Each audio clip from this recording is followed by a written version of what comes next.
સમયમાં જયારે ચૂંટણી સભાઓમાં જે કઈ વાત કરતા હતા તેવી જ છે, પરંતુ ક્લાઇમેક્સ એ બહુ જબરજસ્ત રહ્યું.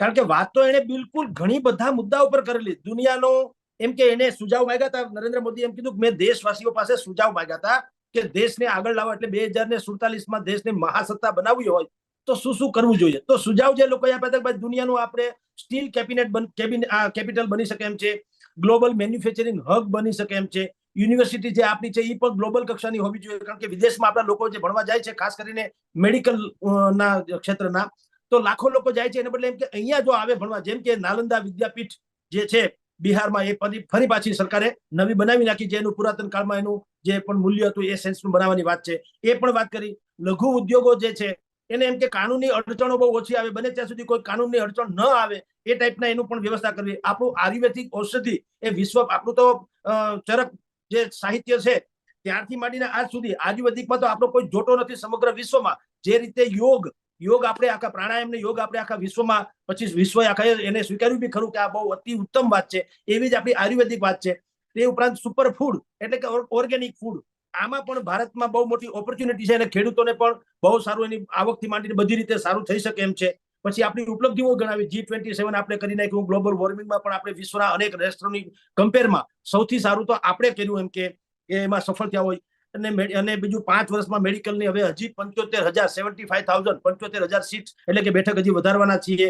એટલે અને ગેમિંગ એટલે કે જે ખીલોના છે ઇન્ટરનેટ વાળાથી માંડીને બધી પ્રકારના ગેમિંગ રમકડા, એમ કે એનું બહુ મોટું વિશ્વ છે ને બહુ મોટું અર્થતંત્ર છે. ભારતમાં ટેલેન્ટની ખામી નથી. જો ભારત આ તરફ જાય તો આપણે અત્યારે જે ચાઇના વગેરેથી મગાવીએ છીએ રમકડા, એને બદલે ભારત એક્સપોર્ટ કરી શકે અને એમાં બહુ મોટી ઓપોર્ચ્યુનિટી પણ છે. 6G નેટવર્ક એની તરફ આપણે એમ કે 5G તો ઠીક છે, એ તો છે, 6G તરફ કામ કરી રહ્યા છે. ખાસ કરીને ન્યાય સંહિતા, કાયદામાં જે કાનૂનમાં વર્ષો સુધી કેસ લંબિત રહે છે, એમાં કીધું આપણે રિફોર્મ કરીએ. અને આદિવાસી જે છે ભગવાનજીને કે બિરસા મુંડાજી, એની જયંતિ ઉજવવાની પણ જાહેરાત કરી. આમ એને વાત ટૂંકમાં બધી જ કરી. પરંતુ મેં આપને કીધું તેમ એ 70 મિનિટની વાત રહી અને જેમાં એને 4-5-6 મુદ્દા મહત્વના આવરી લીધા.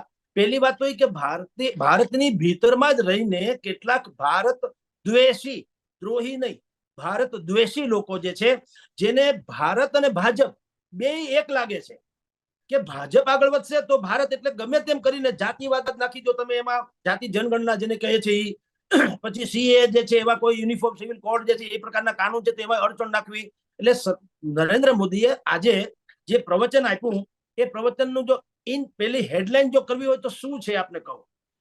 લોકસભાની ચૂંટણીમાં અપેક્ષા કરતા ઘણા ઓછી બેઠકો મેળવનારી ભારતીય જનતા પાર્ટી સમગ્ર દેશમાં થોડીક માયુસી જે મહેસૂસ કરતી હતી, આજે એ માયુસીને નરેન્દ્ર મોદીના આ પ્રવચનથી પ્રાણ તત્વ મળી ગયું. કારણ કે એને એજન્ડા સેટ કર્યો નરેન્દ્ર મોદીએ. ભલે 2047 મહાસત્તાની વાત કરે છે ભારતને, પણ એ 2047 તો લાંબો ગાળો છે. પણ હમણાં જેમ કે અત્યારે 2024ની ચૂંટણી છે, 5 વર્ષની 2029ની ચૂંટણી આવશે, બીજી કેટલીક વિધાનસભાની ચૂંટણી છે, અને હમણાં ગુજરાત સહિત બાકી બધી જગ્યાએ ગ્રામ પંચાયતોની ચૂંટણી છે. તો એ ચૂંટણીનું વાત જે કેલ્ક્યુલેશન છે કે એનું જે આખું ગણિત છે, એની ઉપર ભારતીય જનતા પાર્ટીને અત્યારે એક પ્રોબ્લેમ હતો. સમૂચા રાષ્ટ્રમાં કહું છું, ગુજરાતમાં નહીં, ગુજરાતમાં અનેક બીજા બધા કારણો પણ હતા કે લોકો વચ્ચે જવામાં એને મુશ્કેલી પડતી હતી ભારતીય જનતા પાર્ટીને. પણ દેશભરમાં પણ ચૂંટણીમાં જે વિપરીત પરિણામો આવ્યા, અપેક્ષાહીન પરિણામો આવ્યા, ત્યાર પછીથી ભારતીય જનતા પાર્ટીના નેતાઓને એમ હતું કે કયા મુદ્દે આપણે દેશમાં જશું લોકોની સમક્ષ અને લોકોની આપણે સહાનુભૂતિ જીતશું. તો નરેન્દ્ર મોદીએ એના 98 મિનિટના પ્રવચનમાં 20 મિનિટનું છેલ્લું જે ક્લાઇમેક્સ છે એમાં આ બધી વાતને આવરી લઈને પહેલી વાત તો એ કે ભારતીય જનતા પાર્ટીને પણ એને પ્રાણ પૂરી દીધો. અત્યારની જે સરકારની સ્થિતિ છે એ તો કાંખ ઘોડી ઉપરની છે, પૂર્ણામ નથી. ચંદ્રબાબુ નાયડુ અને નીતિશ કુમાર એના ઉપર નિર્ભર છે.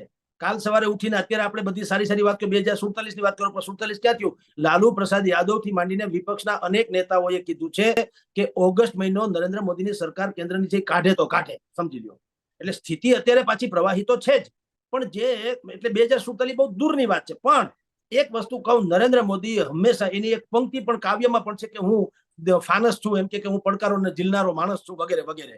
તો એનો એક છે આફતમાંથી અવસર શોધી લેવો, એ નરેન્દ્ર મોદીની મેથડ રહી છે.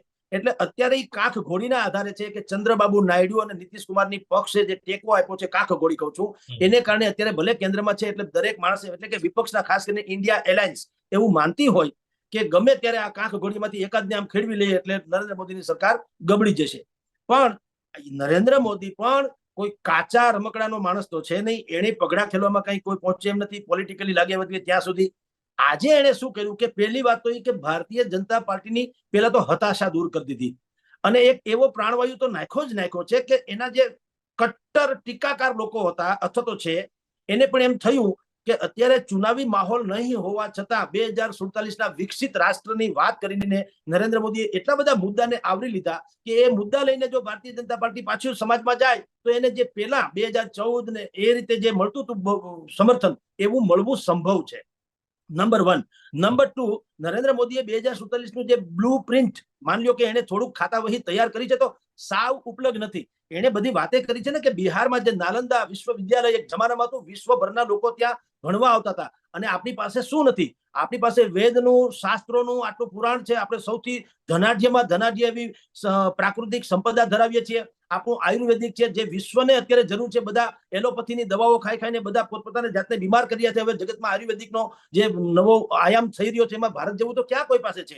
પછી સુપરફૂડ તમે જેને કહો છે કે લોકો આ બધું ફાસ્ટ ફૂડ ખાઈ ખાઈને થાકી ગયા છે. એવું ઓર્ગેનિક ફૂડ કે જેમાં રાસાયણિકનો ર ન હોય અને બિલકુલ સેન્દ્રિય ખાતરથી બનાવવામાં આવ્યું એવા સુપર ફૂડ જે છે એ પણ ભારત પાસે જે ક્ષમતા છે એવી જગતના કોઈ દેશ પાસે નથી. કારણ કે આપણે બધી રીતે સમતોલ વાતાવરણ વાળો આ દેશ છે. બીજા કેટલાક રાષ્ટ્રોમાં આવ્યું છે 6 મહિના વરસાદ પડે 6 મહિના દુષ્કાળ પડે કોઈકમાં રેતી છે કોઈકમાં શિયાળો નથી કોઈકમાં ચોમાસું નથી. લાઈક ધેટ આપણે ત્યાં એક તો સમાનાંતરે શિયાળો ઉનાળો ચોમાસું મોટા ભાગે સમાનાંતરે વ્યવસ્થિત રીતે થનારો આ દેશ એટલે કે ભૌગોલિક એવી સંપદા વાળો દેશ છે કે જે આપણે આ બધી જ વાતો મેં કરી તે આપણે એની ઉપલબ્ધિ પ્રાપ્ત કરી શકીએ. બીજું ટેલેન્ટ. હવે કૌશલ ઉપર તો નરેન્દ્ર મોદી આધાર રાખી જ રહ્યા છે અને એ કહે છે કૌશલ્યને તો આપણા દેશમાં તો એક તો વિશ્વનો સૌથી યુવા દેશ છે આપણો અને ટેલેન્ટની કોઈ ખામી નથી. આપણે બધા જાણીએ છીએ. છાસવારે બધી બાબતોમાં આપણે અખબારોથી માંડીને મીડિયા સુધીમાં આવે છે.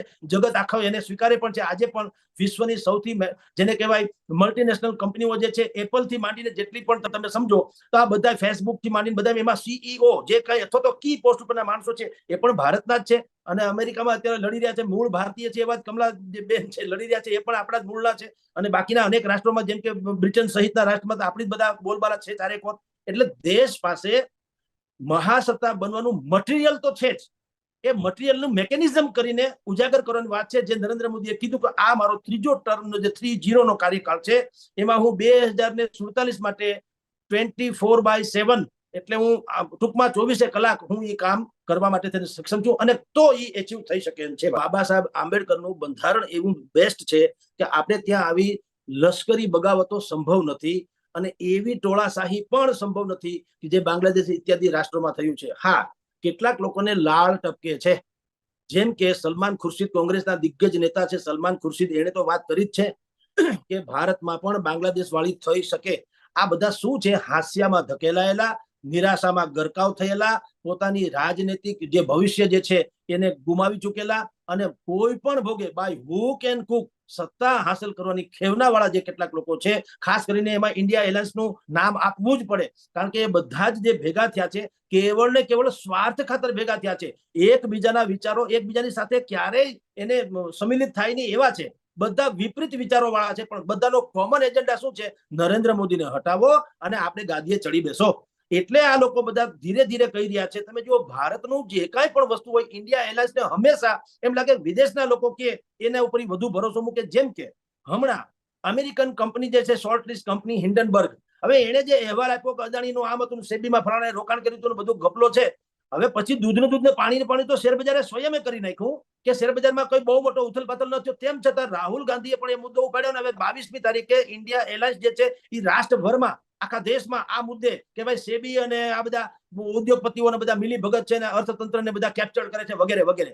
તો એ લોકોને શું છે? વિદેશના લોકો કે છે સાચું, આપણા દેશના માણસ કે છે એ સાચું નથી લાગતું. એટલે એ લોકોને એકદમ નિરાશામાં આવી ચૂકેલા લોકો છે અને એને પ્રત્યેક વાત નકારાત્મક જ લાગે છે.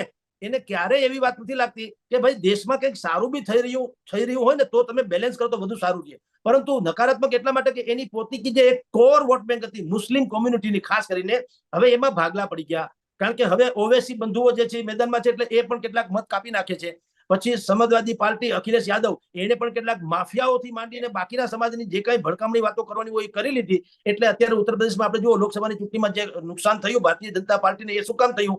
કોંગ્રેસ અને સપા જે રાહુલ ગાંધી અને ભાઈ અખિલેશ યાદવ બે ભેગા થઈ ગયા એટલે એને વોટોનું ધ્રુવીકરણ કર્યું. તો કોંગ્રેસની જે મૂળ વોટ બેંક હતી ખાસ કરીને જે માઇનોરિટીઝની એ તો હવે ખસકી ગઈ. એટલે આ લોકો અનાર્કી જે શબ્દ નરેન્દ્ર મોદીએ પણ વાપર્યો દેશ આખો અનુભવી રહ્યો છે અરાજકતા. હવે અરાજકતા ભલે ફેલાય પણ દેશમાં એવી જ વાતો કરો કે બંધારણ તમે જુઓ કે બંધારણ ખતરામાં છે અને પછી જયારે એની ફેવરની વાત આવે જેમ કે હમણાં ભાઈ મનીષ સિસોદિયા એ પણ બંધારણ ખતરામાં છે. એ ટોળકીના જ એક સભ્ય હતા એક સમયે. હવે જયારે સુપ્રીમ કોર્ટમાંથી એને ચુકાદો મળે ત્યારે શું કીધું કે તાનાશાહીની હાર થઈ છે અને બંધારણની જીત થઈ છે. એટલે બધા ફ્લેક્સિબલ છે. એને ફેવરનો ચુકાદો આવે તો બંધારણ સારું. જે નેરેટિવ એટલે કે આખી વાતાવરણ સર્જવાની કોશિશ છે વિપક્ષોની એ એમ સૂચવે છે કે જો એમાં એને બહુમત અથવા તો એને સપોર્ટ મળવા માટે તો બાંગ્લાદેશ વાળી કરવાની એની ગણતરી છે. પરંતુ ભારતની એક મહાન વિરાસતે છે અને ડોક્ટર બાબા સાહેબ આંબેડકર જેવી મહાન હસ્તીઓએ જે બંધારણનું ઘડાણ કર્યું છે એ ઘડાણ એવું છે કે એમાં આ લોકોની દાળ ગળે તેમ નથી.